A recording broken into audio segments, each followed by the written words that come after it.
नमस्कार मंडळी, स्वागत आहे तुमचं पंकज क्लिप्समध्ये, ज्यात आपण मोठे पॉडकास्ट छोट्या छोट्या क्लिप्समध्ये टाकतो. ही स्टोरी तुम्ही नक्की एन्जॉय कराल, पण त्याआधी सबस्क्राईब करायला विसरू नका. तू अजून एक गोष्ट तू मला काल बोललास, मला आठवतं मामा बरोबर तुझं झालेलं, की तू बोललास की तू पाणी आणायला सांगितलंस मामाला, ते वाली गोष्ट. हो शेट, हे मस्त होतं. हा हा हा. हे त्याच रूम मध्ये, ठीक आहे, त्याच ड्युरेशन मध्ये, 1 महिन्याच्या ड्युरेशन मध्ये, त्याच काळात. त्याच काळात बरं. सीन काय झालं ना, की मी पडलेलो दुपारचा.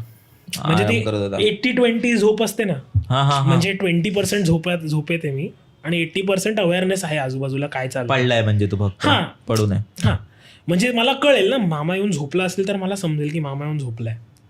तर ते मिस झालं माझं. सीन काय झालं, मामा झोपलेला बाजूला माझ्या, आणि मी असं झोपलो आणि मी उघडलं डोळे आणि मी सांगितलं की अरे तो फोनवर काहीतरी करत दिसला मला, असं म्हणजे असं काहीतरी हसत होता तो मला बघून. ठीक आहे, तर मी सांगितलं पाणी आणणं प्लीज. म्हणजे ते फर्स्ट फ्लोर आहे ना, आणि ते खाली जाऊन किचनमध्ये आणणं म्हणजे ते खूप मोठा प्रवास होतो. स्ट्रगल आहे. हां, खूप स्ट्रगल आहे. आणि ते घरात चालूनच 2000 दिवसाला 1000 म्हणजे 10-12 हजार स्टेप्स होतात, विचार कर, वर खाली करूनच. तर मी त्याला सांगितलं पाणी घेऊन ये. पाणी घेऊन सांगितलं, तर त्याने काय केलं, तो हसला रे माझ्यावरती. बोललो जा ना, आण ना, हसतोय काय. तर तसा हसून गेला खाली, सरकून निघाला खाली. 2-3 सेकंडामध्ये मी बोललो पलटी मारतो त्या साईडला. पलटी मारली की तर माझ्या मागे मामा झोपलाय, तोच मामा माझ्या मागे झोपलाय. आणि मी उठलो, सरळ बाहेर निघालो आणि माझ्या दुसऱ्या आजीकडे गेलो. मी बोललो मी जाणार नाहीये तिथे, असं झालेलं आहे, मी नाहीच बघणार तिथे आता. बेकार होतं, पण ते फाटलेली माझी, डेंजर होतं बाई, फाटलेली. म्हणजे कसं ना, म्हणजे काय बोलणार तू, हे एक्सप्लेन कसं करणार तू? हॅल्युसिनेट, अरे कसं हॅल्युसिनेट असणार, तू शुद्धीत आहेस मित्रा. हॅल्युसिनेशनचा भागच नव्हतं ते काहीतरी विचित्रच होतं ते. पण मला कसं शेट असं झालेलं ते. बापरे. पण असं होतं कधी कधी, मला माहिती नाही, म्हणजे मी तू स्वप्नात असू शकतोस असं नाही वाटत तुला? नाही, स्वप्न नव्हतं ते Ricky, it was not a dream. कारण मला माहितीये की मी स्वप्नात काही बघेन ना, मला समजतं ते स्वप्न आणि याच्यात उठणं, जागे होणं. हो, आणि मी फक्त असं पडलोय रे, असं 2 सेकंड असे डोळे बंद केले, तेवढ्यात कसं झोप लागणार. आणि तू गाढ झोपलायस एक रात्र पूर्व, बरोबर, फक्त रेस्ट करतोय, पडलाय तू आता, पडलोय. हा, तू कोणी बोलवलं, हा ठीक आहे चल जाऊया, असं या लेवलवर आहे मी. डेंजर बाई. हार्दिक, तुम्हालाही बोलस की तुझ्याकडे कोकणातलेही खूप स्टोरीज आहेत. म्हणजे तू मित्रांच्या गावचे झाले किंवा कुठलेही झाले, ते सांग जरा, कारण ते one of the favourite topic आहे आपल्या ऑडियन्सचं. तर बेसिकली हे परत माझ्याच मित्राकडनं आलेलं आहे, म्हणजे तोच कार्तिक, मी बोललो त्याचा. बरं. तर त्याच्या गावातली स्टोरी, ठीक आहे, त्याने कालच सांगितलेली, आम्ही गप्पा मारत बसलेलो याच्यावरतीच. तर त्याचं काय झालेलं ना, की तो 8वीत वगैरे असेल तो मुलगा, म्हणजे माझा फ्रेंड स्वतः 8वीत वगैरे असेल तो, आणि चावट मूल म्हणतात ना, चावट, नालायक, निवळ असा तो होता. तर त्याने काय केलं ना, की ते असं म्हणतात ना, की विहीर असेल ना गावात, तर त्या विहीरला रक्षा करण्यासाठी एक एंटिटी असते, असं काहीतरी म्हणतात, शुद्ध पवित्र ठेवायला. ह्याने काय केलं ना, की त्या कोंबडी वगैरे असतात ना गावात, घरचे कोंबड्या, सगळ्यांना ते असं घाबरत तिथे घेऊन गेला, आणि ते सगळ्या कोंबड्या पडले रे पाण्यात. कोंबडी पाण्यात पडले. म्हणजे त्याने फेकले नाही, तर तो पडले सगळे, मस्ती ह्याच्या अंगात. हसला आणि सगळ्यांना बोलवलं त्याने, अरे कोंबडी पडल्यात पाण्यात, कोंबड्या वगैरे पडल्यात पाण्यात. तर त्याचा एक भाऊ उतरला ते कोंबडी वगैरे काढायला परत बाहेर. पिल्ल, मोठे कोंबडी वगैरे, असं सगळं सीन झालेला ते. आणि हाईट पण मस्त 30, म्हणजे असं खूप जास्त आहे, लांब. तर तो कसा ना, की तो असं विहिरीत बघत होता. आणि तुला माहिती आहे कसं, तो असं आपण असं ना, असं बघितलं की अच्छा, असं सपोज तू काहीतरी केलं चेहऱ्यावरती, ठीक आहे, तर मी असं बघत राहणार, आणि अचानक मला पहिल्यांदा नोटीस नाही होणार, फर्स्ट टाइममध्ये नोटीस नाही होणार, पण ते सेकंड, अरे तू हे केलंस, असं आपण बोलतो, करेक्ट. तर त्याच्यासोबत तसं झालं. तर त्याने जेव्हा असं विहिरीच्या बाहेर बघितलं ना, तर तेव्हा त्याच्या डोळ्यासमोर एक नग्न बाई दिसली त्याला, म्हातारी बाई, नग्न बाई अशी उभी दिसली त्याला.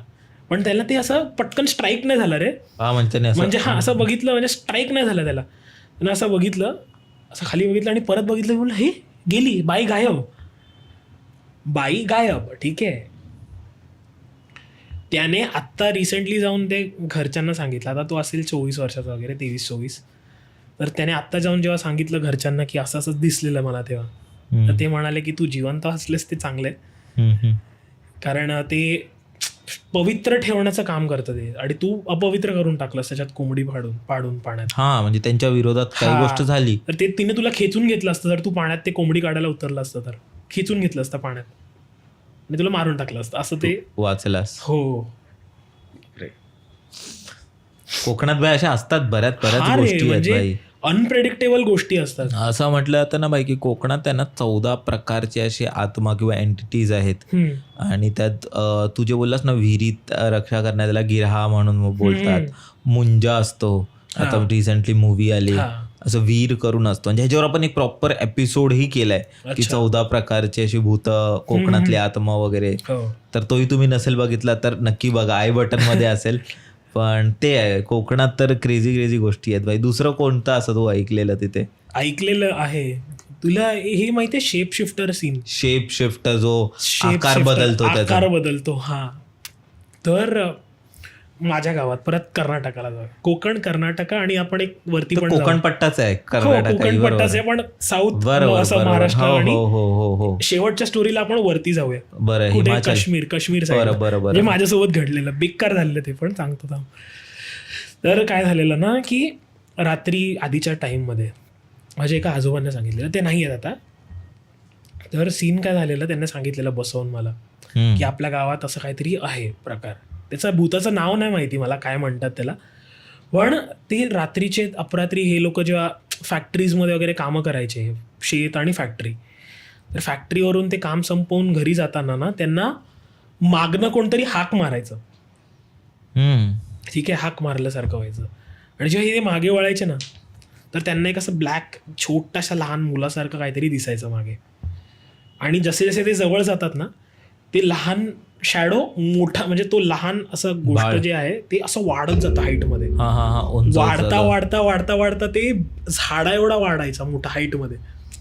आणि तो त्यांना वगैरे मारायचा बिरायचा म्हणे ते, असं काहीतरी त्यांना सांगितलेलं रे. म्हणजे ते हवा टाईट होती. ते कर्नाटकाची स्टोरी आहे, पण ते तसं काहीतरी प्रकार त्यांनी सांगितलेलं मला. ते आठवत नाही मला नीट. हे माझ्या सेव आहे ना, शेप शिफ्टर, तर ते आमच्या इथे माहिती नाही, आमच्या गावी वगैरे असे भविष्य म्हणून त्याला म्हणतात.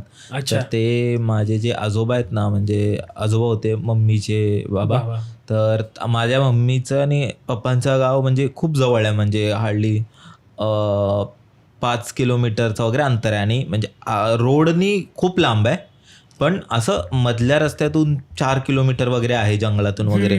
तर जे जुने माणसं आहेत, जे आधीपासून रोड राहतात आता म्हणले, तर त्यांना सवय कशी आहे रानातून वगैरे जायची, कारण तिथे रस्ता वगैरे आहे, चालत माणूस आरामात जाऊ शकतो. तर आमच्या इकडे घरी पूजा होती पप्पांकडे, आणि माझे आजोबा आले होते पूजेला, पाय वगैरे पडले आणि परत घरच्या दिशेला जात होते बरोबर. तर तिथून जंगल आहे बरोबर, 3-4 किलोमीटरचा वॉक आहे, आणि मध्ये एक नदी आहे, मग त्या बाजूला त्यांचं गाव आहे. नदी पण कशी नॉर्मल चालत जाऊ शकतो उन्हाळ्यात, तेवढं काही नाही. तर त्यांना ना असं दिसलं की त्यांना कोणतरी मागून आवाज देत आहे, आणि कोणतरी माणूस आला. तर तो त्यांना वाटलं की तिकडे कशी कातवाडी, हे जे आदिवासी लोकांचे असेच ना, ट्रायबल कम्युनिटी मध्ये गाव आहे त्यांचं, तर ते लोक असे थोडे लांब राहतात त्यांची एक वेगळ्या कम्युनिटीमध्ये. तर त्यांना वाटलं की त्यांच्यापैकी कोणतरी आहे. तर तो चालत होता त्यांच्यावर, आणि गप्पा मारत मारत मारत मारत मारत जात होते लोक. आणि तो हळूहळू, म्हणजे तो मागे राहिला, हे पुढे बोलतोय माझं काम आहे ते मी येतो पण. तर तो मागून चालत होता, ह्यांना आवाज येत आहे की तो मागून चालतोय. आणि जसं त्यांनी नदी वगैरे क्रॉस केलं, मागे बघितलं, मागे कोणच नव्हतं.